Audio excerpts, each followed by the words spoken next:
Greetings and welcome to The Black Room. This is the podcast for all things erotic mind control, and I am your host, Callidus, and I am back. And I'm not alone. I've come back and I've come back in force because with me this week and probably for the next several episodes as well is a very fun guest. One of my favorite previous guests of the show. She's back to help me in this episode. We're going to be talking about some really fun stuff, and it's always enjoyable to be able to bounce things off of another purveyor of great mind control smut, which she is, along with being a talented artist, an amazing patron of mind control art, as well as just being an awesome person to have a conversation with about mind control or anything else. Of course, I am talking about your friend and mine, Madam Kistulot. Welcome back. Thank you. It's always a pleasure to be here. Yes, indeed. So happy to have you back. Basically, we've been talking about doing this ever since we stopped recording last time we did this. Yeah, it was just like, everyone that I've talked to since said that it sounded like we knew each other for years, and we'd never actually spoken before, like 5 minutes before we started recording. Nope. So it was one of those. It was like a moment out of a movie where we suddenly looked at each other and said, "Did we just become best friends?" It was so fun. It was a lot like that. It was very fun, and I hope we're going to have more of that today. Looking forward to it. Let's go ahead and kick things off. We're going to go just through a couple of fun little things, and then we're going to talk about we'll have a discussion about some broader topics later on, but we're going to talk, number one, in our first discussion topic coming up today, we're going to talk about the core poser comic series, of course, from Uzobono and Tabico, which gets a plug on almost every episode of this show. And it deserves it every time. Because I love it so much. And we're also going to talk about some classic erotic mind control erotica, courtesy of the venerable Eye of Serpent. And we're going to do a little bit of a dive into what does she call it? The Corelliverse? Yeah, Corelliverse, the first cycle of the Tale of the Ancients. That's right. So we're going to talk a little bit about some of Eye's amazing mind control fiction, but we're going to start things off with a few quick plugs and links for you, some artists that you might want to check out. So first up is somebody I'm sure that I've talked about on the show before, and certainly you've heard of them if you're listening to this, and that is Sleepymaid. I think we can just take a moment here to acknowledge that everybody loves Sleepymaid. The expressions, there's a certain creativity you get. It's not just going to be, oh yeah, I've seen that, but it's a different pose. It's going to be, okay, there's some really hot mind control here. Mm-hmm. Sleepymaid does a really good job of drawing women in a way that both has just really great expressions, and personally, I like the little extra bit of roundness you get. You don't really get a lot of artists of that style that just, so great. The only thing that's ever made me pout about Sleepymaid is when I run out. When there's just no more, that's the worst. That's true. I agree, and that's the worst thing is like you're going through the archive or whatever, and you like that's the last update for the year. You're like, part of me still pouting about leasehold. I agree. So Sleepymaid did this piece that I posted to my Tumblr, I don't know, this week or last. As most of you know, because I've said it ad nauseum, I have a particular fondness for mind control taking place within the Victorian age.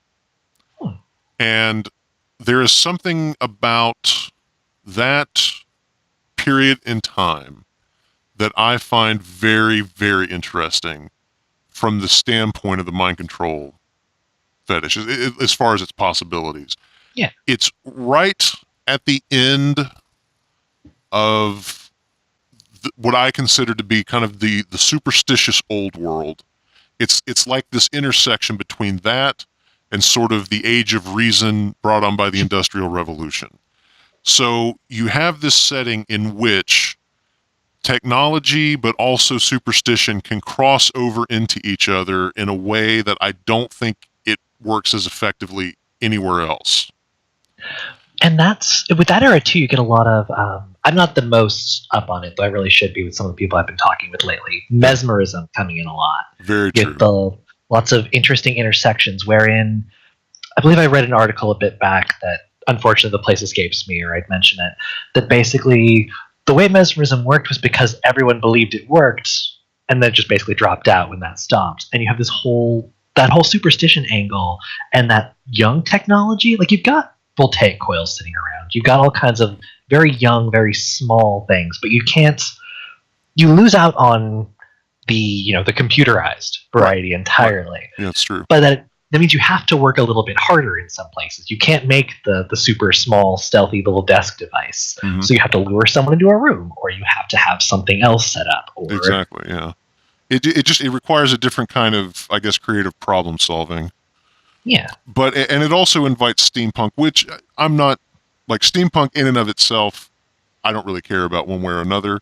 But in the pursuit of erotic mind control smut, I'm a big fan. And in that spirit, I bring you this image from Sleepymaid, which is it's so, and I think this is true of a lot of Sleepymaid's work. It's so simple, and yet the more that you kind of sit there and look at, the more detail you pull out, the more I enjoy it. But it's this very simple image of a woman who is stripping off her oppressive Victorian garments, her corset and all this. But anyway, she's stripped to the waist as she is staring entranced into a physical hypno disc, a physical spiral disc, and the rest of the frame is kind of taken up with the contraption that's driving this disc, which of course is a coal-fed furnace with a stove pipe and all of this stuff. All of the ridiculous amount of technology. It would be totally possible to make something like this, but it would be a feat of engineering. And what I love about it too is that you might not even notice it at first when you look at it, is that anything like that's going to kick up a bunch of smoke, a bunch of steam, a bunch of the airs. There's a reason that the Industrial Revolution is kind of notorious for horrible air quality. Right. So you've got this great aspect to it where she's standing in front of the disc, and directly below her is the only clean patch of air in the entire place. Right. And then everywhere else has this oppressive, like there's little dots over her, but not like actually directly over her face, but kind of like all around her. Yeah, it's almost framing the image, the soot and smoke. It almost would look like someone, like I have a friend that drew a picture for me once and poured some tea on it and just kind of ran with it. It almost looks like that, but it's obviously clearly made, and that's the way that you got the negative space working is just it's genius. Plus there's the only thing it's missing. I could see having another similarly disrobed Victorian woman like behind the shovel, like waiting or something. To like put more coal on. Oh, that's a great idea. Yeah. That's sort of like a part two. That might make it. That would lose some of the simplicity of it. But that's more like if I'm spitballing. I do love that stuff. The quality of, I don't know, of sort of like hypno slaves helping to make more hypno slaves. Something about that. That kind of life cycle. In quotes. Serial recruitment, cogs in the machine. Exactly. There's a quality of that I like in general, but as I think that's a particularly apt suggestion for this piece. But in any case, we are waxing philosophical about this, but it does. I think it just speaks to Sleepymaid's genius as an artist, and all of the detail that goes into her work. She has a relatively simple style, I think, but a deceptive amount of detail sometimes, whether we're talking about detail within the artwork vis-a-vis the smoke and everything that we're talking about here, how that's used to kind of as a framing device or to create negative space. But even just the kind of like the little story details, the things about this that will make you smile, the fact that there is a coal box with a shovel leaning against it, that, that's in the shot, that she's thought to include, because for whatever reason, the narrative moment, like it requires that you are assured that this machine can keep running as long as is needed. And there's two levers there, which, given the device, you can imagine one might be for the vertical position and the other to like get it started up. Right. But it's still just knowing how little a lever can really do. It just makes my mind like just go crazy with like, is that controlling the speed? Would someone run in after 5 minutes and change it? How many shifts do you have to really get through a hypnoslave with your Victorian technology? True. Yeah. So many possibilities, but it's one of those things that will make your mind smile if you're a fan of Sleepymaid, as both of us are. So the link for that is in the show notes. It's on my Tumblr. You can find it wherever Sleepymaid's archive is. I'm sure you'll locate it there as well. But the link is in the show notes, which you can find at callidus-mc.com/podcast. And we're going to move on now to, and this is one of your links. So Why don't you go ahead and set this up for us? Tell us what we're going to be checking out here. So a little bit of a, I'll be perfectly honest. All my plugs are always shameless and yet shameful. Like would be if I knew what that word meant anymore. But you kind of have to drop it after you've written over 100 stories on MC Stories. This is true. But at some point. At some point, it loses ferocity. Yeah, you just can't be bothered anymore. But Ally Brinken, Mix Ally Brinken, throw the whole title in there, is a writer and a hypnotist who has a great variety of both stories that I've been trying to get them to get on the archive. And they're working on it, but it's one of those situations where you can wait for that, or you can read it now, and then you win. Especially given that they've been working on a series, very romantic, very sweet, about a woman sort of finding an interesting relationship, which you can imagine if I'm recommending it. I'm pretty sure it's in the first chapter, or at least it's heavily implied, some good old-fashioned hypnosis. Yes, always good. You don't really see a lot of hypnotic relationship stories that are both like, there's a good emotion behind it and good heat and just like the whole atmosphere. And as someone that understands how all that stuff works, they do a really good job with it. Right. There's also just a lot of other. Sorry. Now, question: Is this the trust/fall? Yes. Story that we're talking about. Yeah, that one. It's in progress, and you get about 500 words every Thursday, so that's something kind of to look forward to, which is fun. Yeah. I can't remember the name of the one that I'm thinking of. I'm going to have to be looking now, but just all kinds of great just prose in general. And in addition to that, they just have some free files there audio wise as far as that goes, and also commissions. I've actually helped work on them a little bit. Not like, I'm not about to say like, oh, they're all credited to me, but we actually met because their file Brain Milk was inspired by Silver Eclipse. And nice. So I get this email out of nowhere going, hey, you did this really good, brain milking story. And my first thought goes, I can't really take credit for that idea. Have you read Herd Instinct? Because you haven't. You had to read Herd Instinct. That's right. And not that that's where it came from originally with me, but I'm pretty sure the person that did it originally came from there. And that file's actually completely there. And the great thing, too, is that a lot of hypnophiles can be very male-centric, or at least there's a majority that are, or not always, but it's a thing that can come up. And they're all very much labeled, so you don't get surprised halfway through, or when you're like, oh, this sounds fun, click, and then. Yes. And they do a lot of gender-neutral stuff, because it's kind of something that's a little bit lacking, to be honest, in that sort of department. So that's always been really fun. And the fact that you can also grab up custom stuff if you don't already have something that's just available there. And they've just got such a good variety and good voice. Like, I'm a little bit biased here because we are in a relationship, but that's a voice to melt to for like an hour. And if you decide you want to buy something or commission something, you don't have to do it like completely without knowing what you're getting into. There's a bunch of files right there. And their quality is top notch. They are a self-professed audio snob that just does not settle for anything. There's not going to be a single pop or audio blip or anything. I'm listening to a little bit right now. Definitely definitely quality as Yeah, regards to and production, and a very alluring voice. yeah, it's hard to describe a voice because it's just one of those things that at least I lack the vocabulary for. Right. But just very sensual, very understanding of the process, and well, not all of them are like just straight hypnosis. There's some, I forget how they describe them, but like sort of more like fantasies you kind of lose yourself into. There's a little bit more of like a narrative kind of experience, and that's really fun, at least to me. I don't usually get into files sort of stuff. I'm very much if I'm doing that, I'm one-on-one with someone. Mm-hmm.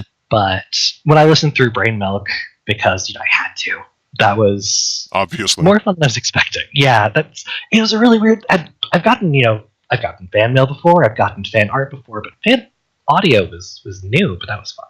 That is super cool. There's something especially satisfying about something that you've created inspiring someone else's creativity.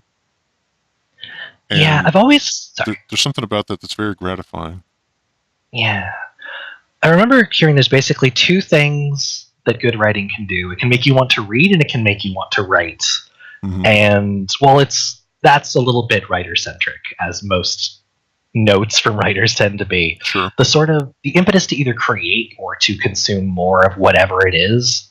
There's really nothing more satisfying than when it's like if you got someone saying, hey, I loved your podcast so much. I'm not, I wouldn't be able to get those people. I wouldn't be able to do that. I don't know how to modulate my voice, or, whatever they want to say. They'd all be able to, but I want to do a podcast because yours was so fun to listen to and so great. Yeah. It's a similar sort of thing. Just that knowing that you've inspired someone to create something. Yeah, it's tremendous. And it's a kind of magic. I've thrown it in the spot we've been throwing our links, is the story I was thinking about too. Stage magic is a great setup for mind control. Oh, I agree. Like Thrall's willing subject is one of the stories I remember from being way too young to read the archive. And I'll be honest about it. Like, that is just one of my favorite stories of all time. And there's something just about the atmosphere. You're asking people to come in to dispel their disbelief, or to at least be willing to accept something that they, on a different level than they know is real. Like, no one thinks someone's going to be sawn in half, at least after a certain age. Yes. No one thinks something could just vanish into smoke, but you're asking them to, and they're accepting it. And if you do something for real, or if you do something unexpected, people are they're halfway there to meet you.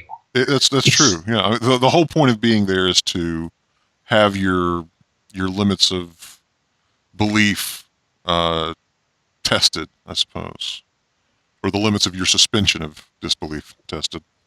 Exactly, and you can abuse that. You can just slide that a little bit further. I mean, there's lots of great stories where it's exactly what they expected, but that's really intense. But it's a kind of magic by Ally Brinken.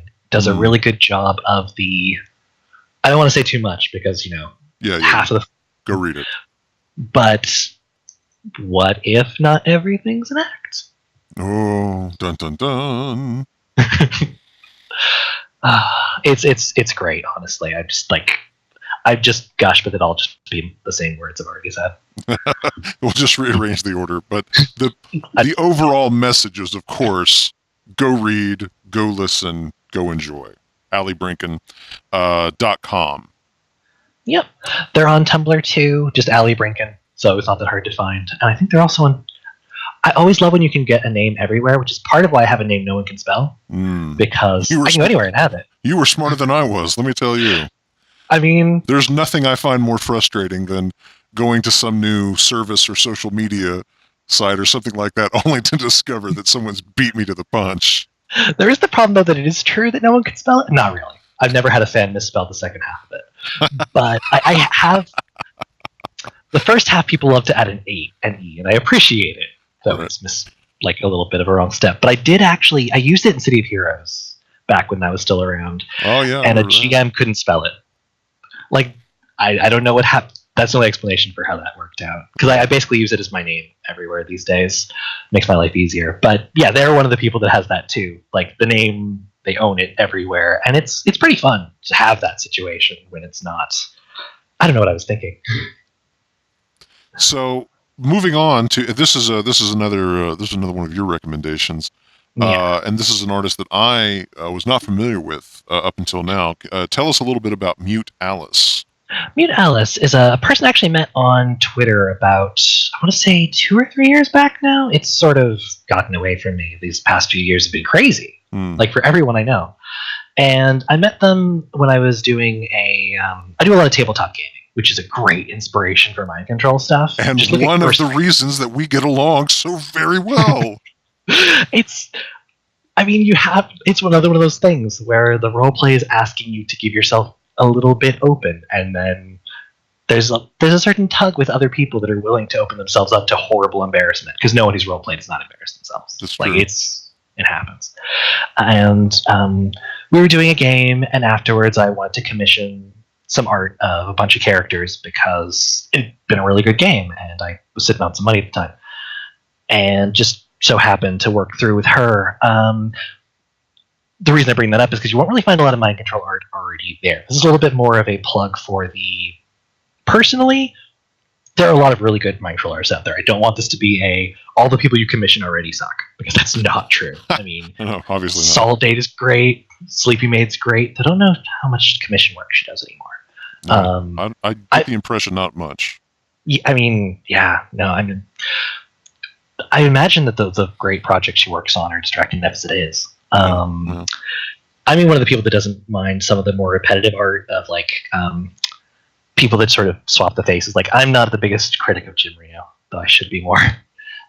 So there's of who? Jim Ryu. He's a DeviantArt alumni who's gotten banned off of I think at least 10 accounts at this point. So I couldn't tell you what they go by anymore. Okay, gotcha. Yeah, I'm not familiar with them. Yeah, a lot of make a body, then draw a bunch of anime heads and slap them on, and they were some of the first people I remember doing some good animation. Took a long time to be able to get around a lot when you were working with anything, because bandwidth and just it's really hard to GIF a lot of things very well without losing color depth. And when you're using 5 colors in an anime picture, it's really easy. So by comparison, it's not easy. Just by comparison, I don't. So I ended up at one point wanting to commission a picture of Chastity Allen, who I've talked about on my Tumblr in my Midas City game I was running. Okay. And at the time, she was being mind controlled by the goddess Pyria, the cleansing flame. So it was you have my attention. Keep going. So I was like, hey, can I get a picture of her ripping her top open, sweating profusely, with her eyes looking completely empty with little flames in them? And she was like, yeah. I don't even remember. There was no hesitation, even though there was nothing like that in her art at all. Perfect. Exactly what you want. Exactly. No, great artist to work with, seriously, is half the reason that I keep doing it. And just, bam, I get it back in that one was no time at all. I wish I could get a quick link to it. I'm going to have to throw it up on my Tumblr so that between now and then people can hunt for it. And it's just this beautiful picture that's just, she is completely gone and just gorgeous. It's such a wonderful thing for an artist to be able to capture that. There's that truly, I don't know, that empty look. You can't see the air quotes that I'm doing here, but that empty look is so, I don't know, evocative. Yeah. And it's one of those things that, when you find an artist that can really get there with art. I'm not an illustrator, and I have such intense respect for people who are able to evoke that emotion in this specific instance, that kind of trance, communicate that sort of trance bliss, empty-headed sort of thing. People who are able to do that with just lines and color. I have such intense respect for the artistry. It's so amazing. And then a little bit later, I'm trying to think of a birthday or Christmas present for a friend, and they'd never had they had one character, the character I got before, but they had one piece of art ever for a character, and everyone else was getting it left and right. So I was like, you know what? You're getting it. So Heart of Gold, which I have a link for already up because it's still on her DeviantArt. A character that ended up sort of filling a similar role to Silver Girl in some ways, in that similar timidness in that game. But she had the trait of, or the flaw, whatever they call those, disadvantage, because I'm playing Needs and Masterminds for this, of wardrobe malfunctions. Just if something was going to happen, it was going to happen to her, and it was going to be noticed. And like the very first episode starts with her basically picking up a newspaper, seeing that they're talking about it happening to her again, and just hiding the newspaper. So I thought, hey, we've never actually seen this happen to Heart of Gold. Let's get a picture of Heart of Gold with her clothes just melted off in the front, and that should be a pretty sweet present. And I'm actually thinking of throwing some pros together using her, so bit of a preview of things to come, so to speak, but just excellent. Another great picture of just complete distraught mindlessness. That's I love it. For one, you've got a lot of effort put into the fact that her clothes aren't just like, there's not just a little bit of ripping or tearing there. It's her breasts are hanging right out, and that's great. But then it's a profound amount of breast.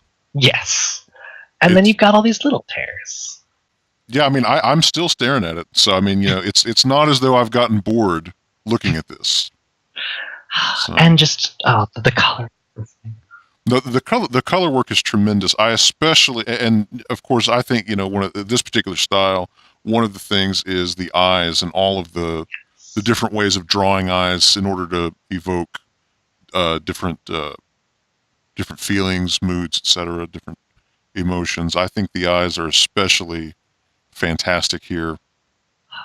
Great work. I got to make a second version of it too. That's not on there, but is on my Tumblr with just a flat shading over the eyes, which was pretty great too. But I couldn't say that doesn't look completely just both embarrassed and just completely gone, which kind of what you want, or else it's not the character. So one of those people that I feel, especially given that she's cheap. I mean, for the kind of art she puts out, she's really cheap and is prone to sales. I don't see why we're not seeing her more on Tumblr. I mean, I know why, because no one knows she exists, basically. Yes, but they ought to. Exactly. So this is sort of my plug and my shameless, I want to see her making more hot art. So we all work together. Like, she's got plenty of smut, too, like, already there. It's just this fetish angle that she's clearly not opposed to really could be capitalized on, and we need to cultivate this. I mean, there's no Erica picture by her yet. That just feels weird to me when I see an artist that can do MC this good. I agree. I mean, it almost seems like a crime, and we have to see that justice is done. We have to. Is what I'm saying. We have to do our part.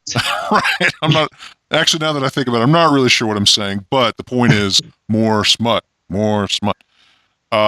Check out Mute Alice on DeviantArt. The links for this and everything we've talked about are in the show notes for this episode. All right. Since it's an episode of the Black Room Podcast, it's time to talk about the core comic from Uzobono and Tabico. Oh, Uzobono's so good. Now, before we get going, I just want to let everybody know we are going to be talking about spoilers. We're going to be talking about spoilers throughout the series up to current issues. So if you don't want to know anything, if you're intrigued and you want to go read it for yourself, you might want to read it and then come back to this. But spoilers ahead, just so you know.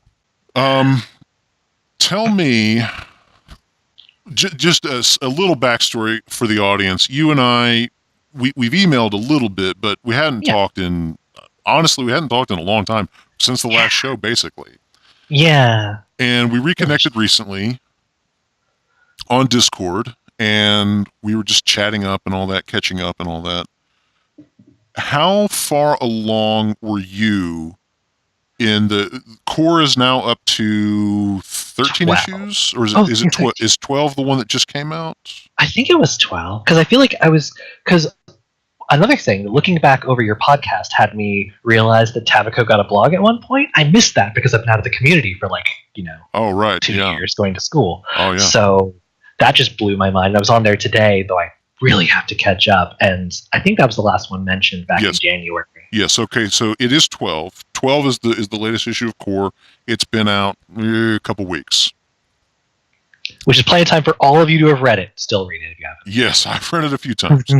How far along in the core series were you as of the other night when we started talking? Because I know that you started reading and downloading and reading as we were chatting. Yeah, I hadn't thought that it had finished when I stopped, because it was very much in the middle of an arc. What was her name? The doctor. Dr. Exis. Yes, Dr. Exis was still, that was unresolved. So I knew stuff was still going to be written, but yeah. So I think I was 3 stories back if we include the latest one, because they hadn't yet gone to the nature preserve. Right. I'm not sure what to call. I want to call it that just because that sounds jovial enough. Yeah. Exis hadn't transmogrified one of our cast members. Yeah. And which I'm really loving.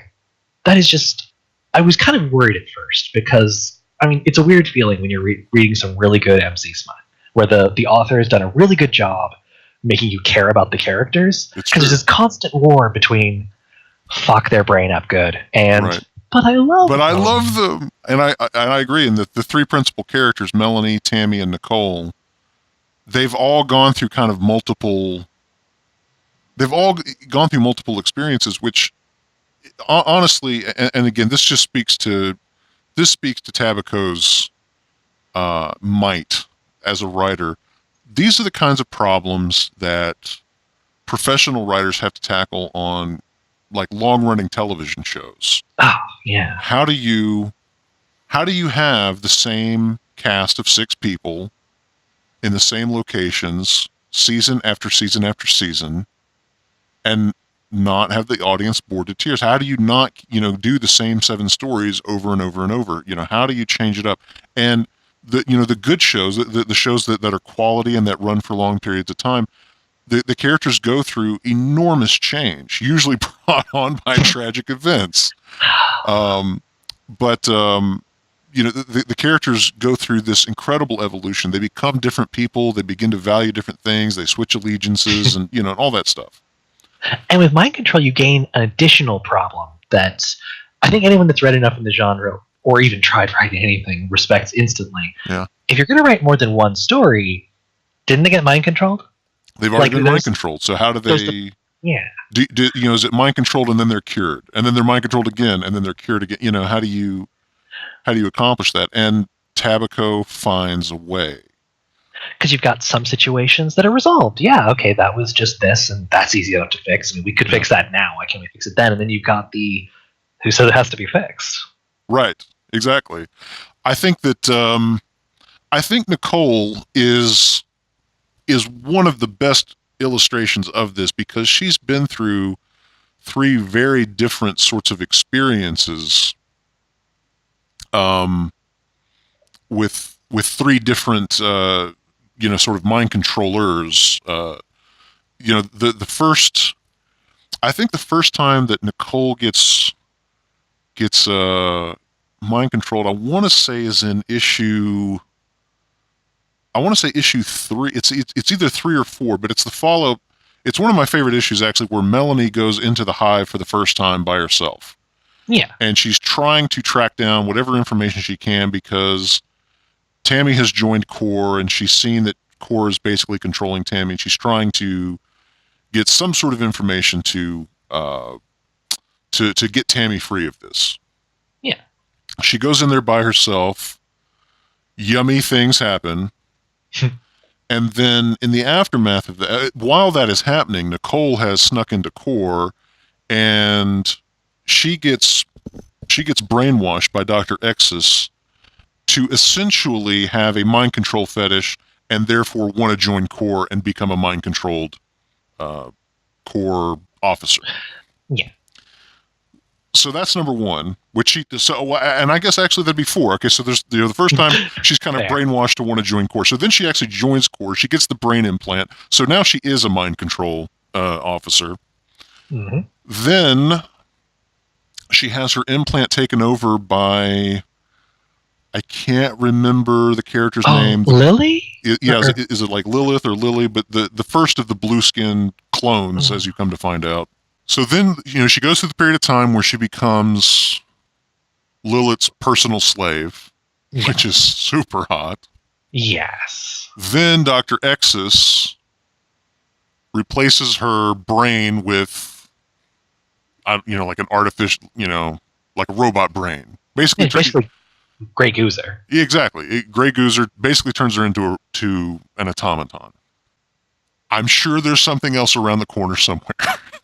But yeah. Nicole's been through a lot, but that's the interesting thing is that the way that her character has changed as a result of these experiences, the different kinds of drama that comes out of that. I think it's a really interesting dramatic moment, and it's also really kind of hot, is when Dr. Exus's whole kind of evil plan is beginning to get put into place, where she's going to take over Core. Yeah. There's that moment where they've got Tammy captured, and I think Nicole is supposed to be guarding Tammy. She's in a room or something like that, and Tammy, I don't know, breaks free. She's going to leave or whatever. Yeah. And Nicole tells her, I can probably buy you a couple minutes, but she's, you don't understand. Like, I'm going to obey. Like, they've got me. They've totally got me. There's nothing I can do. Maybe I can delay a little bit and wait to report you missing, but that's the best. Like, you can't trust me. And there's just something so insidious about her being really conscious of what she is and remembering what she was, which, was a loyal friend to Tammy.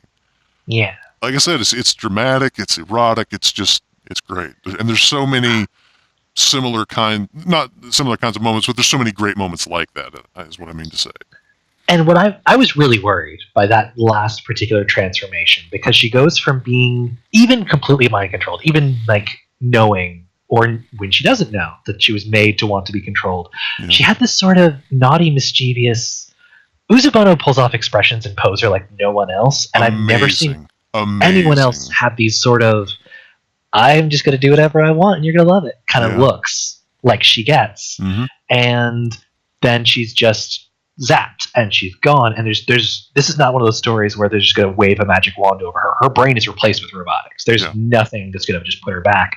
But she's got all of her old memories, and she knows they're hers. Yeah. She just doesn't care about them. But it's not just I am robot beep boop situation. You've got this, still, you see little bits of her quirkiness coming through, and just how she's not just a normal robot drone going around doing whatever. But she's not the person you knew either. Yeah. And it's really fun to see, like, she's already been very just devil may care about, I was just bored of being mind controlled. This isn't interesting anymore. Yeah. The sex was fun though, but yeah, we're done. Yeah, that's a terrific scene. When they go to the bunny hideout. Yes. The bunny girls. So let's talk a little bit about issue 12 specifically. Yes. This is, as opposed to how Core has generally worked, it's a very serialized kind of affair. Yeah. There is a continuing story. There's big arcs and things that will go through. They'll play out over large swaths of the series. And bear in mind, these books are long. 100 pages. They're almost 200 now. Almost they started out pages an like issue. Everyone. Like, I feel like this started with how would you like to do this project with me? It'll only be about 60 pages a time. Oh yeah, that'll be easy. And then but the story has done this now. We have to make sure we tell this part. I know. It's like a graphic novel every few months. It's amazing. It really is. Like, thank you, Tabico Uzobono, for continuing to make these. You put so much effort into it, and it's so good. We appreciate it so much. So, this issue is very neat in that it's a little bit more of kind of like an episodic television episode, in the sense that some really dramatic and potentially world-changing kinds of events occur, but then they manage to put everything back right in the last few minutes before the episode ends. the way that a lot of traditional TV shows would do. They do wild and insane things, and you'd be like, "Whoa, what's going on?" But then they'd always manage to set it right before that last commercial break. This changes everything. No, it doesn't. Exactly, and that's a little bit like this, and it's really fun. It's really charming, and there's a lot of really hot things. And essentially, it's a squicky sort of mind control slug sort of episode. And in a comic series that is chock-a-block full of mind control and different methods of mind control, and people who are mind controlled, who work, within the narrative. These people know all about mind control. They've been mind controlled. They try to fight mind controllers, this, that, and the other. And yet there's still things that, there's still those sort of classic blunders that, you never get into a land war in Asia, and you never approach, anything that looks like an alien facehugger pod without backup. Or at least a mask. That's the thing too. Or at least a mask. Have we ever seen, like, because I think like you could really play with that expectation. Someone wearing, like, even just like someone, say in Japan, walking up and they've got one of those masks on, right, they've got a cold, and it's just, oh yeah, by the way, you can just reach that up. Yep. But you don't even see that like very often, because it's just people just walk up. Oh, my mouth's completely open. My nose is open. I've got eye sockets. Oh, hi, alien egg. But it doesn't, because of the way that Tabico is such a great writer and Uzobono sets up the space very well. Mm-hmm. You never get the feeling that our characters are being stupid, or that they're just walking right into something they shouldn't be. It's just, no, it's true. Oh, it's true. You've got this person who can projectile vomit, paralytic enzymes at me. Right. What am I supposed to do about that? And then I walk into a room. It's a enclosed space. How am I supposed to know there's something right to my left? You just expect these people to be hackers. Yeah, exactly. Yeah, field ops.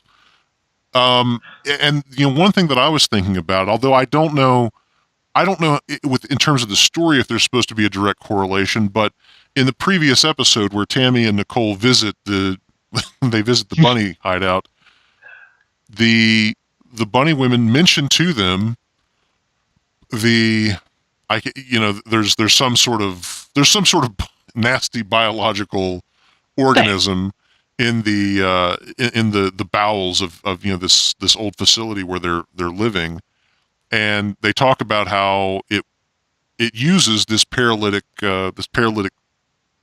substance to it'll just shoot you with that. It'll let it take effect, and then it will infest you.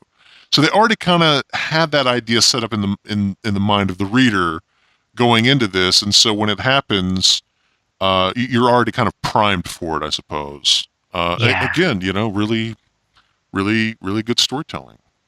Exactly, definitely, just great. And then that whole arc, it felt very close. Like, it didn't feel completely done, because we still don't know what the data on Tammy that they found there was, or if there's data on Tammy, because who knows? That guy was a quack, as we've seen. As we found out. And, such an interesting character. I love the kind of quirky characters Tabico can come up with that just make you go, really? Yeah. But you're grinning the whole time. Yeah. We've still got more to find out, but it felt very, we've got a new character added to the cast, and we can just forget that whole thing happened otherwise. Mm-hmm. But then, no, those worms are, like, I was convinced there was no way Core was going to pull out when you have the chief is subverted. Yeah, and we've seen how capable Mechthelion is of handling herself. She's not to be underestimated. And I love the way that they play that moment where a couple of them come into the room and you're like, oh, that's not going to be enough. And sure enough, she just deals with them, and they're like, okay, reinforcements, more reinforcements. Like, she jumped off a roof the last time that someone came after her. She did. She's not to be messed with. No. But it's great. It's really, really, it's really neat. And I guess sort of like, some of the unexpected aspects of this. I think Mechthelion being infested with one of these mind control slugs is one of those things. I think one of the neatest twists is that the person who ultimately saves them, well, although I can't remember the name of the bunny girl, the one that came back with Tammy and Nicole. Obviously, it turns out she's got knowledge of these things because something like them lives in these the bowels of this old facility. She's familiar with them, but Melanie, the character who is completely brainwashed to serve the hive, and nobody's figured it out yet, that she's the one who ultimately saves them all from the nasty mind control slugs. There's a terrific sort of unexpected irony in that. I especially love, you got Mel, who has, it is great how no one is even vaguely caught on. There's been so many times where you even Mecleon, sorry, I'm butchering some of these names. Her new pet, the hacker right. that Nexus grabbed. Yes. Yeah, I can't remember that character's name, but the thief that they catch at the beginning of issue, whatever it is. I was sure that she was going to notice, not because she was told to, because the chief's not she clearly trusts Mel more than she should. Yes, definitely. Because Mel's her blind spot. Because Mel has proven herself to be too resourceful. She basically, from what I can tell, sees her as another her, which is not ever who she was. No, and she's not ever going to be. Maybe less of I think it might be sort of a, you will be me if I teach you what to do, because your morals are silly. Just get rid of those and you'll be great. Mm-hmm. So I was just sure that she was just having her follow her less because she didn't trust her, but because she doesn't leave success to anything. She does not rely on her first plan working. So if someone's going to do something dangerous, you haven't watched. They get backup. They can get angry at you later. She doesn't care about people getting angry with her. Yes, very true. But she doesn't notice anything. She doesn't notice the constant trips to her girlfriend, who is just... It's so good to play with the trope of... First, she part of the reason that so much stuff hadn't worked on her was because she was straight, and everything was expecting... People have made jokes about the fact that, Midas City, the setting that a lot of my stuff was written in, no one ever needs to be convinced to, go in that direction. Yeah. But she was straight. So all the stuff trying to work just didn't work. She was just completely uninterested. Playing with the conversion to that and the vulnerability of the first girlfriend into the, also I'm your converter. I mean, I'm like your agent. You're coming to me and I'm your handler. Yeah. That's the word, handler. It's just this beautiful combination where if anyone was spying on that and wasn't paying close enough attention, it would just look like she'd either lying to them about being straight or was shy about having found out she wasn't. Mm-hmm. And it's such a beautiful subversion of that whole sort of, when she wakes up the first morning, it's like, oh, I'm still embarrassed, but that was really good. Yeah, how are you ready to obey the hive today? It's just... Yeah, wait, what? Actually, I love that whole arc in, I guess it's issue 11, where there's that moment in the showers at Corps headquarters where, I can't remember the character's name, but one of the other Corps officers, she comes on to Melanie. And Melanie, Melanie lets her down easy, but just says, flattered, but really not into girls. And the other woman's like, wait, you're not into, what? And she says, oh, hey, sorry. I just assumed. I mean, you work here. How could you not be even a little bit? I believe the ending line was, when you change your mind, let me know. Yeah, which I've been waiting to see that come back, because I feel like there's no way that wouldn't have been dropped if that wasn't going to play into something. Maybe she's going to be the one that gets jealous and finds out that Mel's been cored. That's a brilliant point, because I think along very similar lines. I thought that, okay, and so later in the the next time that Mel checks in with her handler, she's got that one of the more high-tech drones in the back of the apartment along with some gear. And so they plug Mel up to it, and they establish that Mel's straightness is a problem that has to be overcome. And so they put Mel through this reconditioning procedure, and then on the other side of that, she hooks up with the girl in the coffee shop, and so on and so forth. But there's that great sequence where and honestly, it's one of those things that I watch it God, I wish this were a television show. I know. Where they go back and it's kind of like the greatest hits episode, or it's the flashback episode. Somebody gets hit in the head with a coconut, they have amnesia, and they spend the whole episode reminiscing and trying to get the person's memory back. It's kind of like that. Yeah. But there's all those greatest hits of Mel-related mind control, except twisted now with her. She's misremembering them as being paths on her very conscious, very desired journey to becoming a hive slave. It's so insidious and awesome. I love it. And I love after they spent all this time making her just her chief fetish being betrayal. Yes. And then one of them realizes, wait a second, she really values us now. Right. Okay, let's put us above betrayal. Right. We need her. We like the betrayal thing. We don't need her to betray us. Which almost makes me wonder if that's not a thing that could get flipped by accident. Right. Because, that's the thing about this series. You don't, even after someone's been completely fried in one direction or another, because the control is very... There are rules to all of it. And it's you get to see what they are, you get to sort of learn what some of them are when they fail or when things evolve. But it's the whole problem of if you give someone a trigger to the snap of a finger and they go to a lounge show, you don't know who they're walking out with. Right. And there's this constant just, how is this going to come back to bite this controller who is way too good at what they do to have just done that? X's had no reason to have been as screwed over as she was, except that she was overconfident. Yes. Well, which is, usually that's a supervillain. Yeah. That's a danger of the job. Occupational hazard of being a supervillainess. I think one of the other things about this, and again, brilliant writing by Tabico. Oh, yeah.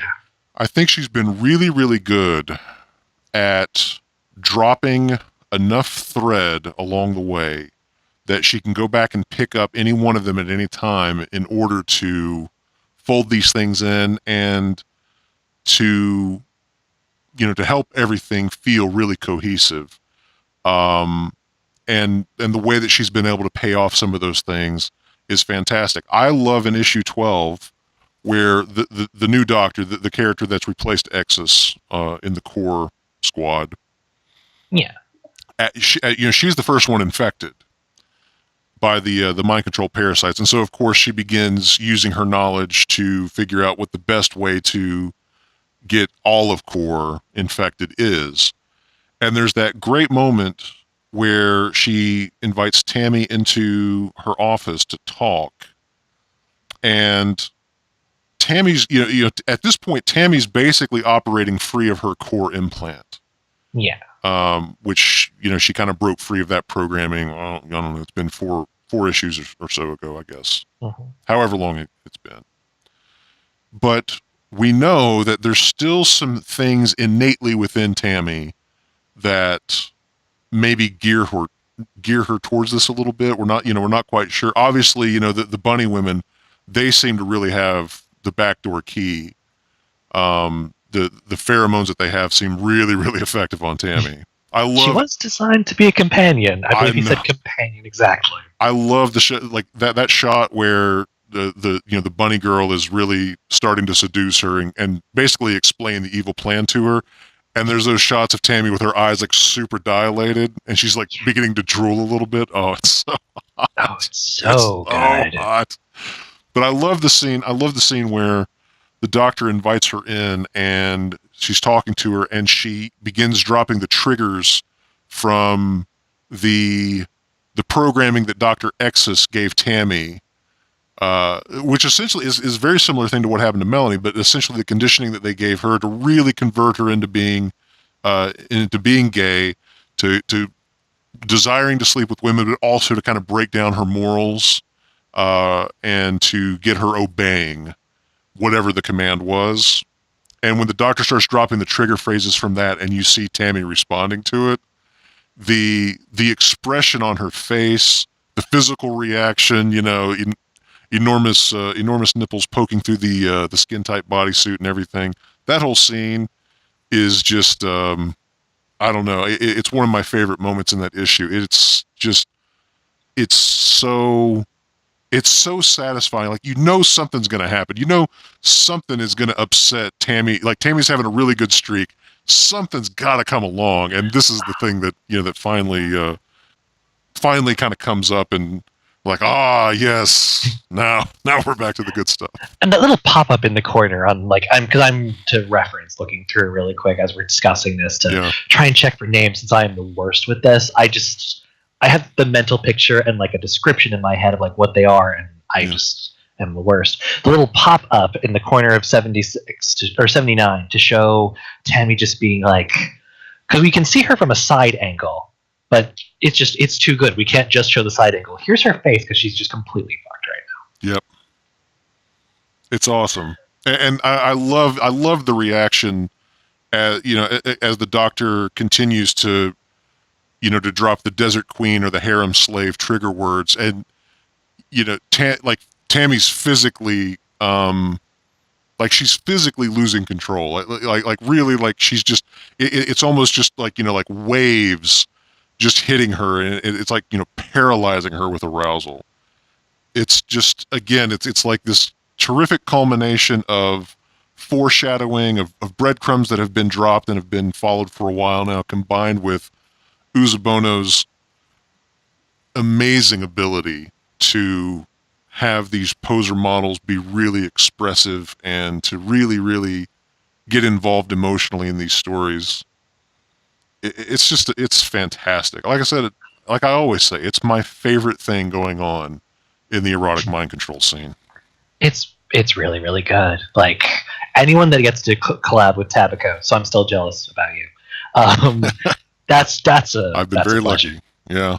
Yeah. Like, and then like right at the end there, it's not even during the exact triggering when she's just wearing her down, weakening her, having her lift her up.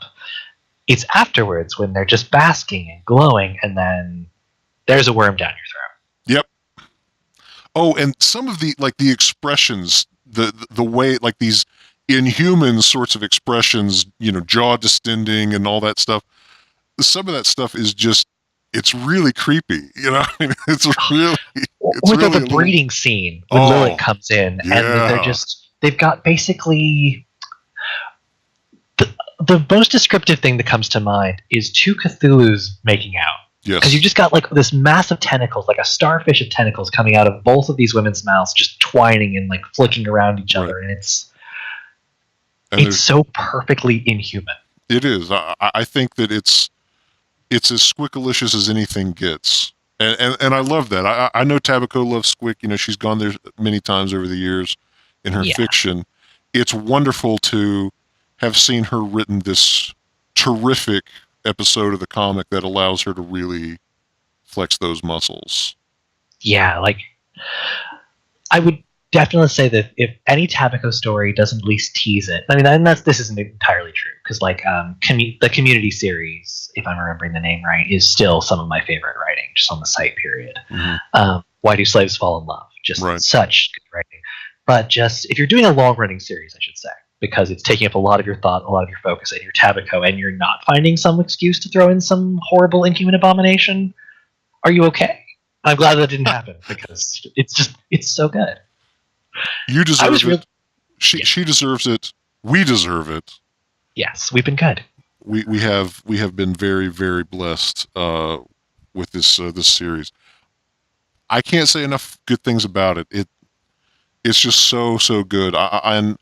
I've talked to people who have been a little, frankly, I think, they saw early poser hypno art and were like, that's not very good. And I think, when you say like, it's this 3D poser comic, I think they hear that and think it's that sort of, it's like that poser comic from 10 years ago when it was still a tool that people were figuring out, and the work was a little bit more hungry. I think that people underestimate how spectacularly good from a just like a technical execution standpoint, how incredibly good these are. Yeah, I remember trying to use Poser too many years ago. Me too. Like, I got one picture I was happy with, but I probably lost. Which, oh my god, just getting the face to work for a minute, it took way too long. My computer was too slow. To move the face just a little without completely wrecking it took me like a year. Yeah. It was the worst experience ever. But the sheer just the amount of control that you have over something when you're using a tool like that. I mean, there was already some really good stuff even before Core, as far in terms of using the software. Like in a bit of a fangirlish. No one's done it quite as good as these two. Like I feel bad, but it's just true. But like what was that series with the woman with the hypnotic tits, green outfit she kept ripping open? I feel bad. It was on MC Comics. Emerald City. Yeah, it was in that setting. I want to say, which is hilarious because I actually have a book on my shelf that's a officially released Mutants and Masterminds book using a version of Seattle called that. No relation at all, but that had some. Metro Bay has some plenty good stuff.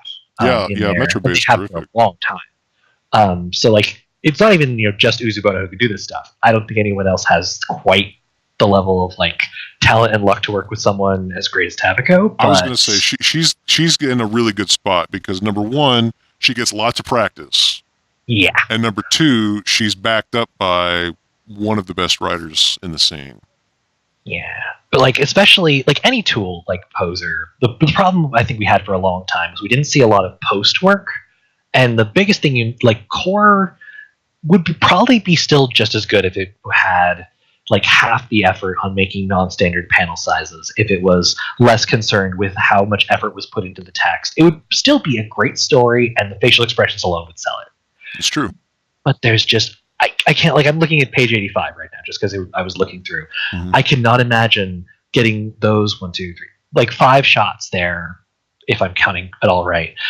And then that taking enough time as it is to get right, to get rendered, to get positioned, and then getting the text right, getting every little bit, because you're not just doing one panel over and over. You're not just doing anything. The post, if nothing else, effort on that is just... such good artistry. It is, and one of the things that I've really picked up on is how, and I keep threatening Uzobono to interview her, and one of the things I'd love to talk with her about is her tool set and her process and everything. But one of the things that I notice is that there's a lot more, what to me look like compositing kinds of tricks and things. Yes. Whether it's certain lighting effects, certain things that light interacting with skin, light interacting with eyes. There's a lot of things like that it's one of those things that you look at it, you don't necessarily, unless you're looking for it, you don't look at it and immediately pick up on it. But it's one of those, it's a little bit like seasoning or something like that. When it's there, you really appreciate it. It just makes things gel a little bit more. That, and there's one problem you have with a lot of different art, though I can overlook it very easily because I'm very easily pleased if something does enough stuff right, is you get artists that can only do one body type, for example. Only one type of curves, only one type of... Like, maybe they can do 3 types, like maybe there's a thin, curvy muscle they can do, but they all look like one of those 3. Poser can let you fall into that even if you use different models, because you can use basically the same... If stuff comes from the same thing oftentimes, or like, I don't know exactly where Uzobono gets their stuff from, how much of it's custom. I don't know any of that. All right. But you can see a lot of people's skin can look identical in a lot of Poser work, or a lot of people's body types can look identical. True.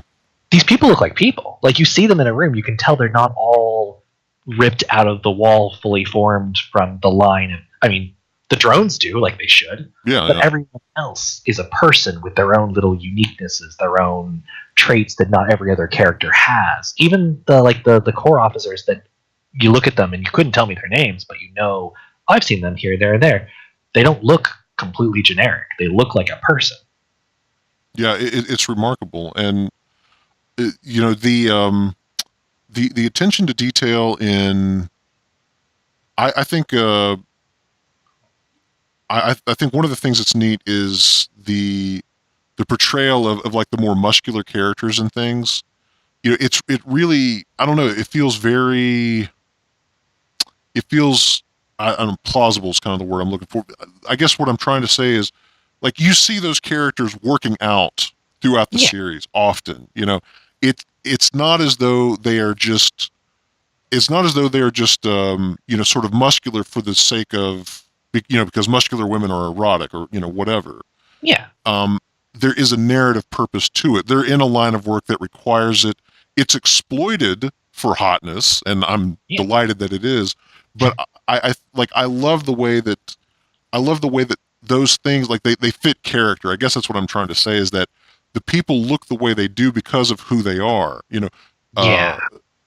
Tammy is she's a much more athletic sort of figure than either of the other two, Mel or Nicole. But the doctor character, the new one that's come along, looks like, she looks like an academic. And the director looks like she just came right out of boot camp. Exactly. From teaching it for like exactly. So that's the thing, is like I think that so many of the decisions feel right because I think they're motivated by character. It's all kind of built out of character, and is an expression of that. Again, it comes back to the terrific synergy between these two amazing artists.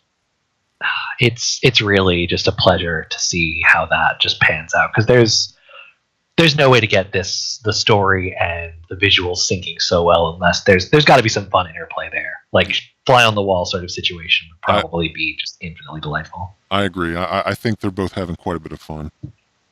I hope so, because I want this to continue basically until it has to end, because there's just nowhere else for it to go. I don't want it to end before that. Me either. So that's Core. Issue number 12 is out now. They are all freely available through Uzobono's DeviantArt page, which you can find in the show notes for this episode. If you'd like to catch up on Tabico's side of things, she talks about the writing and whatnot often enough on her own blog over on Blogspot, Tabico's Secret Files. The link for that also in the show notes. Go check them out. And Tabico is really great to interact with as a fan, by the way. Like, we've never interacted professionally, so to speak, but like I have always really enjoyed every chance I've gotten to just gush about, hey, this latest thing was great. Tabico is not someone you need to worry about sending fan mail to and either getting a cold shoulder or something just unpleasant. Do it, because Tabico deserves it, and you'll be happy because someone really cool will send you back a nice email. Do it. I can vouch for that. She is a cool lady and fun to email with. Definitely. So, let's talk from a current stellar hit of erotic mind control creativity. Let's dial back the clock a little bit. Let's go into the greatest hits file and talk about one of the golden oldies of erotic mind control fiction, an author that you and I come from a generation that I think we are deeply influenced by authors like Tabico, Trilby Else, Thrall. We talked about a lot of these the last time that you were on the show, a lot of these authors that we have in common. Yeah. The one author that almost all of them have in common as a huge influence is Eye of Serpent. EYE was active right around the turn of the century. That's when most of these stories were published in 99, 2000. And I was just discovering the archive, kind of on the tail end of a lot of this. I think most of it had kind of been published, so most of my reading of Eye's stuff has been going back and reading it. Same, honestly. But if you look at the liner notes for a Tabico story, a Trilby Else story, like I said, a lot of these authors, Eye of Serpent's name gets mentioned a lot. So when you and I were talking recently, you mentioned that you had started doing a deep dive on Eye of Serpent's work. Talk about that a little bit. Talk about what led you into this, and then how you roped me into it. Not that you really had to twist my arm that much, no, but how you roped me into this as well. So I actually have to give you credit for it, because it's been something I've been putting off doing for a long time, because I did one of Trilby a while back, and that was how I wrote Delivery. Yep. And then I did one of Tabico, which Molded is kind of what came out of it, but also just a project that's way bigger that I've been still working on is the larger thing, I would say. But as mentioned, you read enough Tabico, you read enough Trilby, and you keep seeing because of I did this better than me. Mhm. Really, you should read this I story, which hearing someone like Trilby or Tabico or Thrall say, you shouldn't be reading mine, read this other person. Yeah. And I disagree because their stories are great, but I know that feeling that I'm always going to be saying, why are you reading me when you can read Trilby or Tabico? Yeah. So it's the same thing. And I'd read through I's stuff before a long time ago. I can't even remember now. Like, not long, but like I didn't come to it when it was first coming out. I must have gotten to it. I think I was reading it around the time that I came back to write the L&V series, or that might have been what made me go back, because I might have meant to have always read them. I'm not sure. But I is one of those writers that you might not remember everything that you read, but you'll remember the feelings. You'll remember the intense moments, the style, this feeling of just, this is important. This is good. Yeah. And one of the most fun things that I find to do with any kind of series, especially if it's like stuff's completed, it's harder to do for something that's still ongoing, is just push everything else fiction-wise you'd be interacting with off to one side, open up a note file, and read through. Put down any like quotes that stand out, a little synopsis, so later on when you're trying to remember what story it is, because you're going to read all this in a row, it's going to blur. Not because the stories are bad, but because it's one story to you at that point. And just really absorb and just devour everything they've ever made. And there's really like no better place to start with that when you're going to do something like this for I than with Corral. That's true. Always start at the beginning. It's a very good place to start. And you could, like, with other writers, like Trilby had plenty of series, for example, and same with Tabico, but they're less. I mean, that's not fair. With those, I didn't have a page that just listed all of the different series connected together. I has a great website, so you don't even have to worry about it. You can just go there, and each series is individually cut. Here's the series. Here's the reading order. Here's the year of publication. It's very well organized. It makes it very convenient for people like you and I. Yeah, so like, reading through like all of the Southern California University series, I think is the sort of nickname for that one series from Tabico. I would do that, but I'd have to manually set it up, which I could do now because of my deep dive.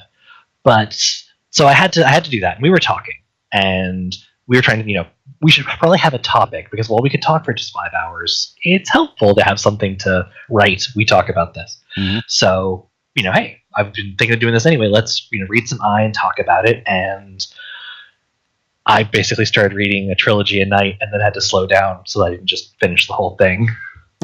Which you're in danger of doing at this point. I took a little bit of a break to catch up on sleep. Always a good thing.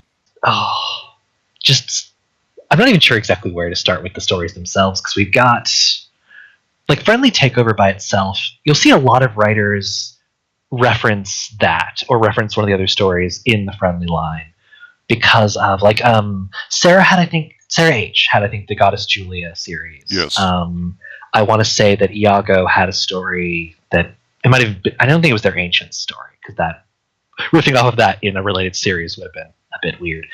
But you'll find a lot of writers that were the ones inspired by I have a series wherein you've got a character who shows up and a scene plays out. And it's fine, it's normal. There's maybe something weird, like this character with an eye patch that matches their suit perfectly. Mm-hmm. But it's whatever. And then they step away. And then everything seems normal until Flash. And then everything gets a little weird. And then you go through it again, and everything's weirder, but okay. And then you just got these women going down on each other in the restroom. Yes. And I don't, like, this is going to make it hard to deep dive anyone else that borrowed from that anytime soon, because, like, it's the first story of the archive that I know for sure did it, and it does it great. You've just got this raw power. It's a terrific device.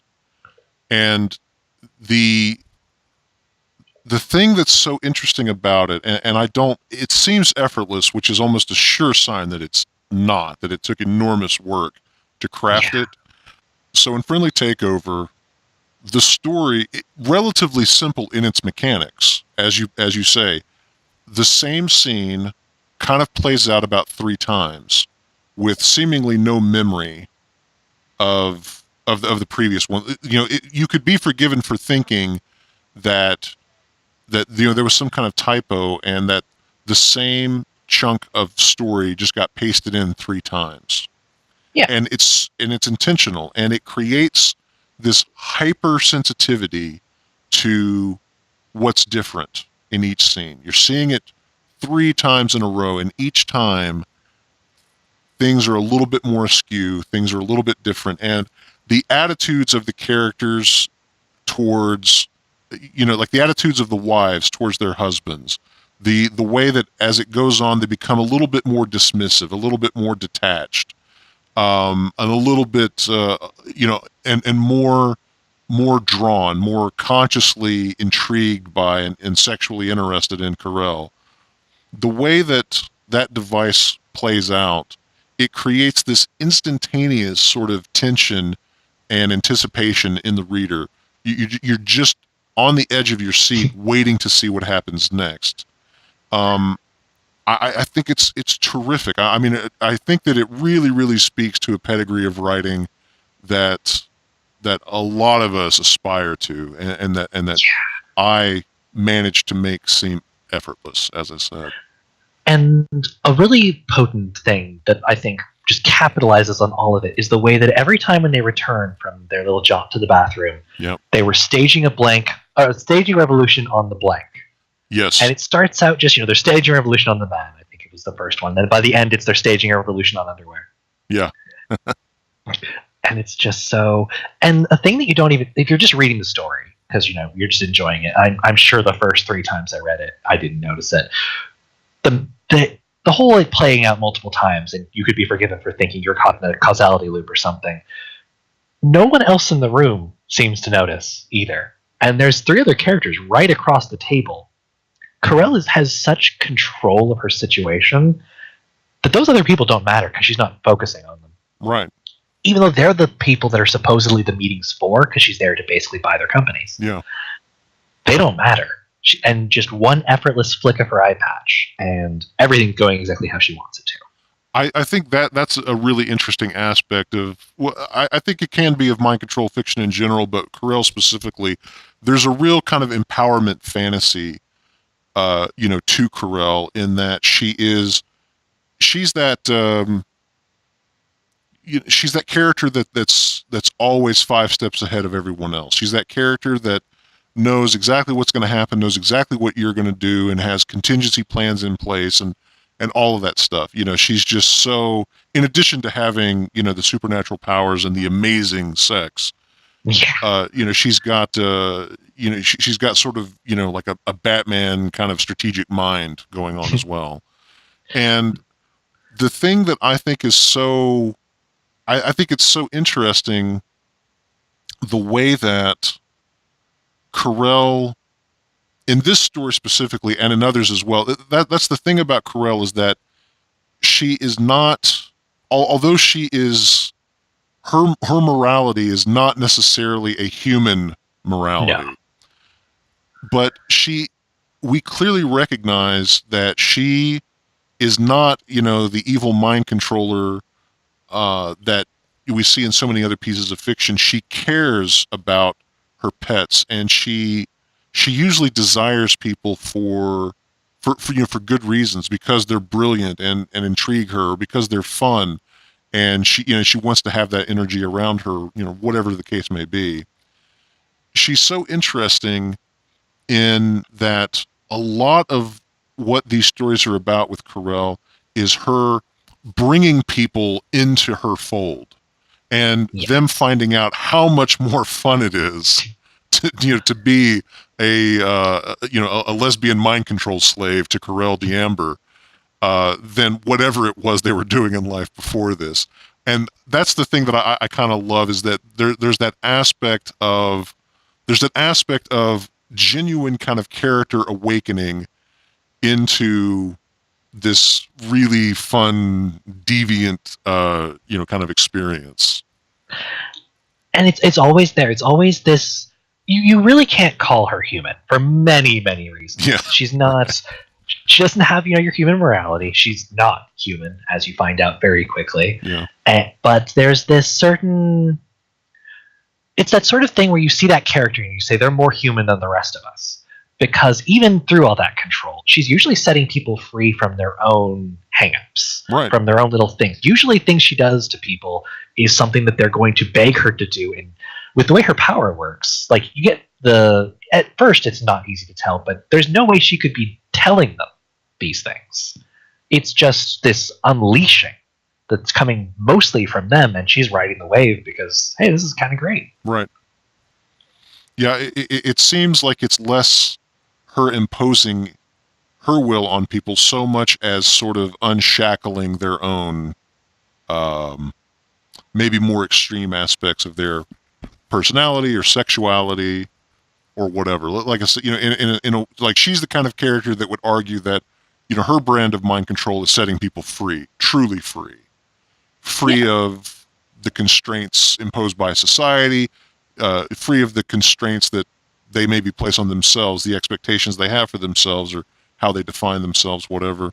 She's a very, very interesting character in that regard. So, talking about, and just for the sake of the audience here, we are talking about the first 9 stories in what Eye of Serpent refers to as the Corelliverse. Beginning with Friendly Takeover, which is the debut story, originally published October 10th, 1999. Wow. And these stories, are published over the course of a few months. The last one, January 30th, 2000. It's really, really interesting to look at these trilogies, the first 3 being Friendly Takeover, Friendly Skies, Friendly Advice. And then it goes into the Dangerous trilogy, Dangerous Questions, Dangerous Limits, Dangerous Doppelganger, and then we go into this really amazing prequel trilogy. Yes. That explores Corell's ancient life, going back many centuries, and just we kind of see 3 highlights of her journey and kind of how she ultimately became the character that we've already met in these other 2 trilogies. With a wonderful beginning refrain of how many years it'll be until Corell de Amber has a birth certificate. That's a brilliant device. Rather than give us any kind of date that is, kind of an objective, which, I mean, they do in some cases. I think, like, in Ancient Sonata Adagio, I think it actually mentions, like, 1789 New York City, something like that. But yeah, the thing that's brilliant about that device is these stories are about Corell, and I love the idea that her birth certificate is, like, that's the fixed point in time that we're working around. It's a simple thing, but it's a really, really great device that keeps the focus on her. She's the most important thing going on here. And it's not even just the focus on her, it's the fact, which it is, to be clear, but there's this certain, Corell de Amber is a person that exists, but she existed way before Corell de Amber existed. Mm-hmm. So let's peel back and see, oh right, she was RT, I believe it was? I think that might be how you pronounce that. Yeah. We're going to be butchering a lot of these names, I apologize in advance. But just this completely different character that Arie. Oh no, Countess Arie is the identity she steals. Yeah, Countess Arie of Austria, and then later she's Mademoiselle.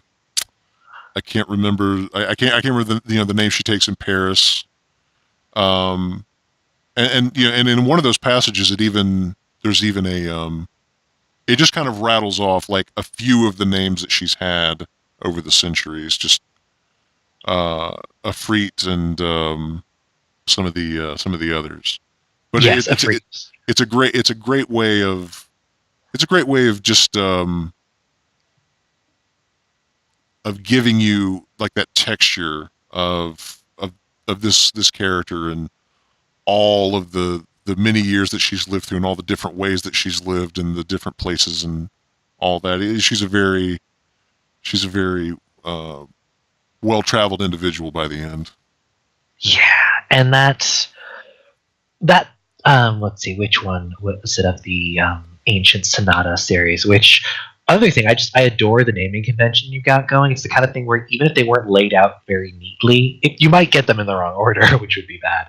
Not really, because they mention which preceded and so forth. True. But you just take a look and you can tell these three stories go together, which is I can't help it. I love that kind of visual sort of shorthand. But in Adagio, we get we first see it in Sonata. That first glance of another ancient. Oh yeah, where she meets Salamander. And how do you pronounce that more German? Vermacher? I cannot figure out how to pronounce the CH in that, and that's where I have problems. Just that sort of... We go from just, her... And that's the first story where she's living the kind of life you would imagine Corel de Amber to be living in the past. Right. She's living at large in France right before, everything goes down. At the very height of, decadence. And fucking Voltaire, which is... obvious. I mean, obviously. And after what we get before, where, the only reason... I'm so bad at history that I know a lot of this is being lost on me. I feel almost bad about it, but I'm getting enough of it. That the former nation only existed where she left before because she was there to give the strength. So, of course, only Corel de Amber could give Voltaire the guts to write this shit. Right. It just has to be Corel. And then you've just got this guy strolling up, and this is my game. Stop or I will kill you. Right. Well, although, the thing that's great about that scene is that Corel is such a capable character, as you've seen. Yeah. Although she's more vulnerable, in this prequel, which is appropriate. She's more vulnerable in that prequel trilogy, in the Ancient Sonata trilogy, than at any other time. And because you've already seen her sort of in her prime, in the present day, at the height of her power and everything, you are... it's like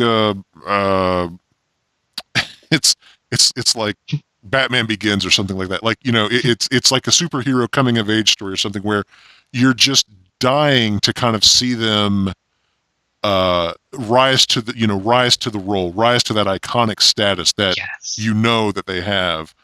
And again, it's if you read them in chronological order, it wouldn't have the impact. You wouldn't have the right experience reading it in chronological order. You really, really have to go in publication order to have that experience where she does meet Salamander for the first time, who at this point has already tried to have her killed probably twice. And here's their first encounter, and you see how she's able to navigate it. You see the hints of that incredible intellectual, that tactician's mind that I was talking about. You see her, really thinking on her feet and finding her way through that encounter. And out of it is born, this incredible, he calls himself the Salamander because I can't remember, he's got that clever bit of prose that he says, well, I'm such and such, therefore call me Salamander. And she comes back with, I am the Garden of Life, so call me the Serpent. And it's such an iconic thing, and the fact that I represents that moment as Corel just improvising like hell. Yeah, she's completely unprepared. She's way in over her head, and she's just thinking on her feet as best she can, and just pulls this out of thin air. I know it's just this fist pumping moment. You love to see her rise to the occasion and to master the situation that she's in. Because no one could be reading the series at this point and not have already fallen in love with her. She's just too... Oh yeah, she's great. A beautiful monster, I think, is the best way to put it up. Yeah, that's what Ari calls her, isn't it? My beautiful monster. Such a potent turn of phrase. It is. It's and Eye of Serpent's full of those. Yes. No. It's a thing. It is. I think that. I think also similar to that. If you want to kind of draw comparisons to superhero mythology, is the idea that the hero is that much greater based on the adversity that they go through. You know, the greater the adversity, the greater the hero. And you know, seeing Coral plunged into the depths of despair and seeing this incredible journey that she comes through where she, you know, she's starving to death, she's almost dead, and, you know, just everything that she's had is lost, and she, you know, she's just skin and bones taken in by this stranger, you know, somewhere in, you know, I don't know, the countryside of Pennsylvania or wherever it's supposed to be. Yeah. You know, seeing like kind of how low she is at that point, seeing how, you know, she's gone through this amazing thing, you know, where she has been the sort of the brain trust. She's been like the power behind the throne in this amazing dramatic thing in Austria. You know, seeing her as this, you know, courtesan or you know, this amazing kind of figure in intellectual society in France, their kind of cultural peak. And now she's, you know, she's nothing. She's fleeing through the countryside, stealing milk from cows in barns, and I don't know, you know, just seeing her in that state, it supercharges the reader in the desire to see, you know, just knowing where she's going to be in just a short little while, that she's going to command, you know, incredible amounts of power and strength, politically, financially, and all that. Like I said, it's amazingly satisfying as a character, in addition to all of the amazing, hot, sexy stuff that happens. Oh, yeah, I feel bad because, like, the thing about it is that I has this sort of style that some other writers captured too. Like, Iago was really good at having really hot MC where it just happened and you just kind of moved past it. There was not really, it didn't linger. You didn't worry about it. It was just there and you were gone. Mm-hmm. And I don't want to say that about Eye's sex because that feels rude. Like, it's there and it's hot and it's potent. But it's this sort of, Eye draws you in so much that even though you're totally loving every second of how hot it is, the story is so powerful. And that's what makes the heat so good, that it just, like, I couldn't pull out exactly one phrase from any scene that anyone's getting, like, really into it, because I just want to post the whole thing. I just want to start just talking and not stopping. It's just this potent, just this raw heat, because when the serpent opens her eye, whatever's happening is this raw, elemental lust that just will not stop until it's quenched. It's one of those things that as I read it, I imagine, I tend to be, I guess, a visual kind of thinker anyway, but I imagine what it would look like as a film, where, you know, you can just imagine all of these trickeration shots and this, you know, this really fast-paced editing and extreme colors, sound effects, you know, like all these things that would just go into this incredibly, it'd be a short kind of montage, but it would be so dense with just images of lust and power and, you know, heat, passion, all of that stuff. And that's what she's kind of creating on the page. She's creating this sort of rapid fire vignette of images and ideas and emotions. It's really, really, again, it's a really clever device, and I can't remember anybody prior to her doing it quite that way. It's just so potent. And the way, one thing I have to make sure I comment on, because it would not have been a thought in anyone's head in 1999, just not at all. But the fact that our second story is Friendly Skies, it did make me giggle for too long that we had a serpent on a plane. I'm a bad person, but it made me laugh. And I let myself indulge it because it's like, you know, hey, Eye's got a sense of humor. Eye is the person who, if you've never had the pleasure of interacting or seeing Eye interact, their smiley is a period, a dash, and the, what do you call it, the parenthesis. Right. It's just an eye. You can't help but feel there's just always a certain amusement and just levity with someone that would make that their smiley. It's so and true. Just her second story is on a plane, and I had to make sure I said that. But and there's an interest, given the fact that Sam Jackson is currently, most known for playing a character that wears an eye patch and that only has one eye. There's an interesting sort of synchronicity to all of this, and obviously the most infamous Snakes on a Plane movie ever made. Who wore it better? Who wore it better? That is seriously though, honestly, like the sort of detail you get that tells you the exact kind of person that Carell is. The first time that you get her patch described, it's they take very careful effort to point out that she should look like a pirate or a supervillain or something, but she doesn't. She calls her Madam Pirate anyway, but it's just because she has to. She's in the presence of this woman who's supposed to be more powerful than anyone at the time, so you got to make a joke in your head. You just have to. But then the second story, she's wearing a different outfit, and again, her eye patch matches it. And then I'm going to take me too long to find it. The story where her pinstripes on her suit match perfectly. Yeah, and the pinstripe in the eye patch is in perfect line with the pinstripe. It's a terrific idea.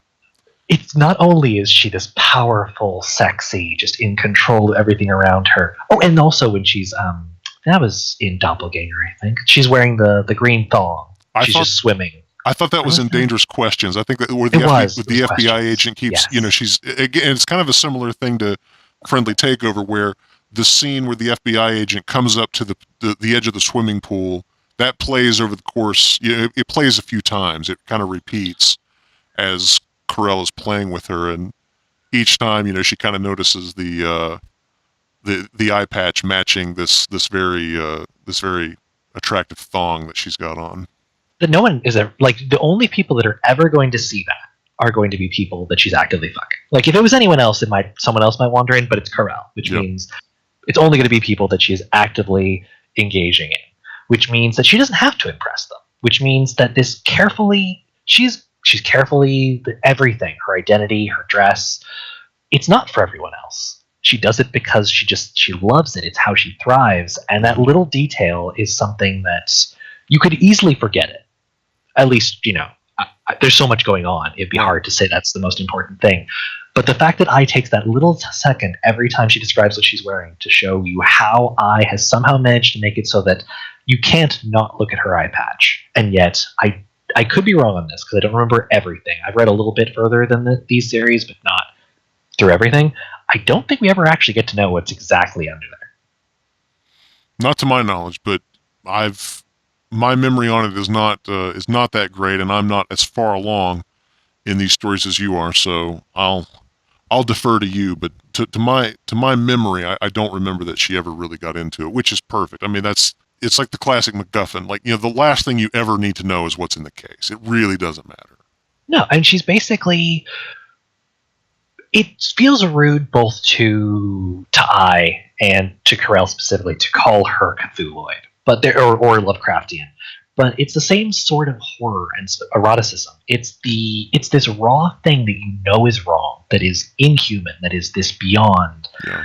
You can see how it interacts, you can feel it, but to explain it would kind of... and there is some explanation, so to speak. Like you don't go through the whole series not knowing what she's doing, but the exact thing that's there is this mystery, this empty space created that she covers over beautifully every time. It doesn't matter who's going to see it. She is wearing a matching eye patch. And I don't know if we ever see her picking out her outfit and grabbing the eye patch. So I kind of want to imagine how she has her eye patches set up. So it's grab this eye patch. But she's got a closet. It's a very large, impressive closet. Yeah, above every outfit is a little head bust with exactly. Eye patch sitting. Who's the person making the eye patches? Oh, that too. See, that'd be an interesting character to get to know. I think something that you were just saying about. I think that I can't remember where I'm getting this from. I'm stealing this from somebody, but they said that the audience doesn't need it explained. They need to understand it. Yes. And there's a difference between understanding and explanation. And they said, that's the thing. You don't want to explain it to the audience. You just want You want to make sure they understand. Yes. And I think that's the thing. You come to understand Coral, but I never go so far as to really explain Coral. No. That besides that, it would hurt it. It's very. I think if you explained her, you wouldn't be able to. Like, you'd be able to get to the atoms. You'd be able to describe the chemical makeup, the bones of it, whatever it is. Mm-hmm. But the raw character that she is inherently just as much that raw stream of emotion, of thought, of presence, that primal thing that should not be and yet is. And wouldn't you just love to make out with it? Yes. It's all of that. The bones of it would be like describing like a brilliant statue as being made of marble. Right. It's accurate but unsatisfying. Exactly, and it doesn't really do the thing justice. Very true. I think that I think that is something that great writers. I've heard musicians talk about.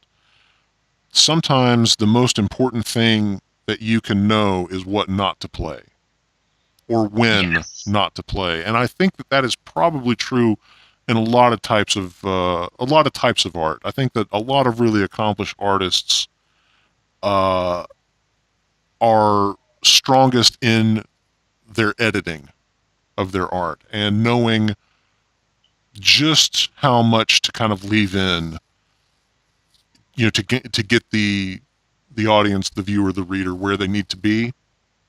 Yes. And I think that is something that Eye is just masterful at.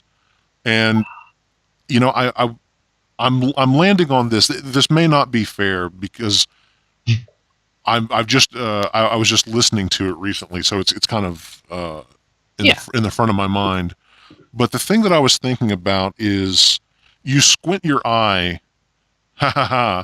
and you read these stories by Eye of Serpent, and it really smacks of American Gods to me, which, if nobody's read, is this amazing novel by Neil Gaiman, published in 2001.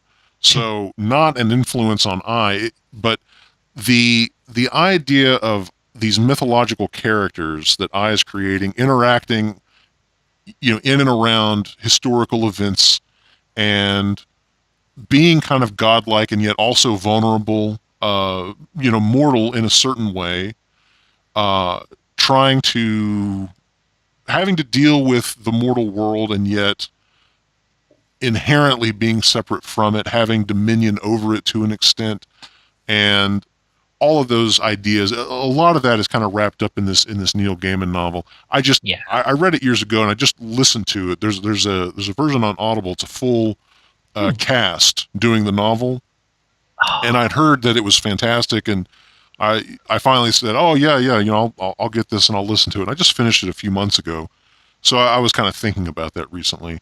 But I was reading this and I was just thinking that the richness of Eye's mythology is, I think it's absolutely in the same league with that novel, with that mythology. The difference being that Eye's mythology is wholly original. Not to say there's not drawing inspiration from other things, but it's that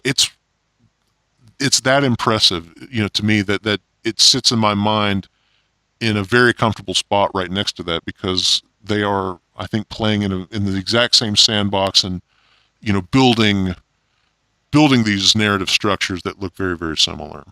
Yeah, and though you can draw comparisons to stories, especially with some later mentions of things that I'm biting my tongue so hard to draw comparisons to various mythological things. There's things you can compare. You could argue that Corel is something, but it's the sort of same way that you have characters like what was that guy's name from Highlander? Minos, who's like been a million mythological figures because he's lived so long. Right. Wherein they could be that mythological figure, or that mythological figure could be inspired by them. You don't really know because you're not old enough. History wasn't recorded very well, and they're either telling you for their own interests anyway, or why would you trust them? Because they're smarter than you, they're older than you. You don't outclass them in any way. Right. It's a good point.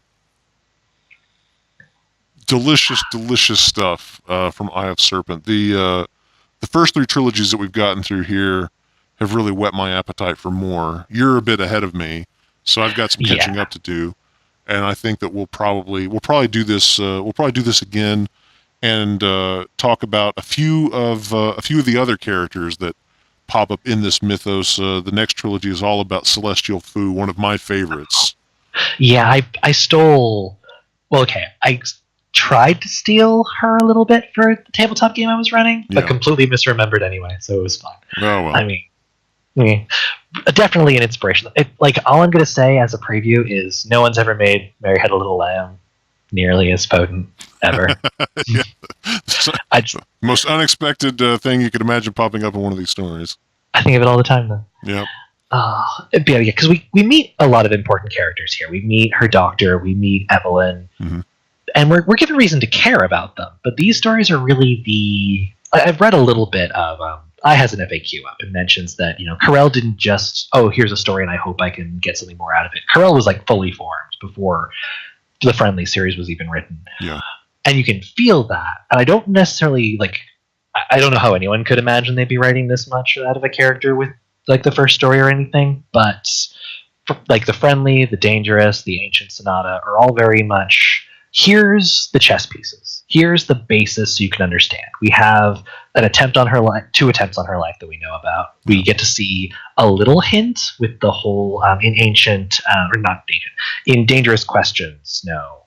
Was it Questions? Limits, maybe. Yeah. When the attempt on her life is made, and we get to see a hint of her otherworldliness with the, how to describe it, Carillion aura? I'd never seen that word before.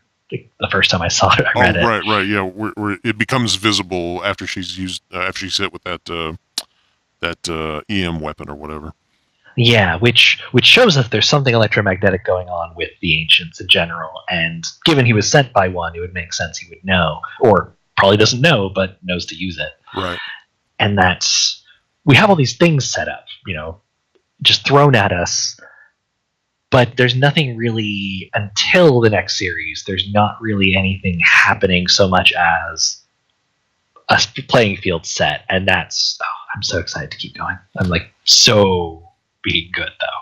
There's really, really fun stuff ahead, and I think that it, especially when you get the ancients beginning to kind of war with each other, and you get into a little bit more of their mythology, you get a sense of their history, just how old they are and how much impact they've had on human history. I mean, really, that's the whole point of the prequel series with Carell is to kind of get across the idea that this one individual has been the influence behind major events throughout history. That she's pulling the strings from behind the scenes, and of course, if there are other ancients, and as you point out, Salamander basically shows up. To tell her to get her thumb out of his shell game. And so I don't know how much of it was planned out and how much of it is just I sitting there saying, well, so I've got this one ancient that's having all this influence. I've got these other ancients. Stands to reason that they would be doing similar kinds of things. And then that just begins to open up everything. And when they start going to war with each other and just the imagination behind. I'm looking right now at the Needle series, which is one of my favorites. But we'll save it for next time. All I'm going to say is there's really fun stuff on the horizon for us and for you as well. And you can read ahead, so that you can just be like, oh, I've now that I've read, if you haven't read it already, you really should, because they're really, really good stories, and they're really short too.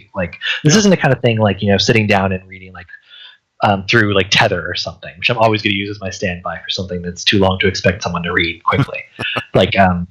All of these are 3 to 5K, maybe 7 at the outside when it gets later on. They're very digestible. It's a little bite size. Yeah. So just a little bit here and there, and they go by so fast you'll want to read the next one anyway. It's true. You can just curl up with a warm beverage and enjoy an entire evening reading some of this terrific stuff by Eye of Serpent. Links to Eye's catalog with the correct reading order on her website are going to be in the show notes, which you can find at callidus-mc.com/podcast. Tell them where they can find you. Oh yeah, so I'm expanding the places I'm in lately because I didn't know that everyone was on Tumblr. Everyone's on Tumblr now. Yeah, apparently some people are saying it might have been because of something that happened with FetLife, but hey, whatever. I know where people are now. You can find me on Twitter, Madam Kistulot, though I admittedly don't use Twitter as much for lewd stuff because there's not a lot of interaction there. So it's true. I get bored. It's kind of one way, isn't it? Yeah, I mean, like I don't mind saying things, but when I don't get anything back, I just stop doing it. But you can ask me anything. I'm also Madam Kistulot on Tumblr, and I'm trying to be at least like give one post I would say being worth reading a week. That's just my thoughts and stuff from me. But ask me anything. I really love answering questions, and I'm working on getting towards my Patreon opening back up, but not quite yet. So for now, those are the main places. Excellent. Well, we'll keep people posted as that evolves, and both of us will be back next time because we've got lots more to talk about. We've got a few topics lined up, so it's going to take us a few shows to get through all of them. We're going to be back talking about even more Eye of Serpent, as we said, and some other fun topics in the next episode of the Black Room Podcast. We want to thank everyone for joining us this time around. We look forward to seeing you again. Until then, farewell.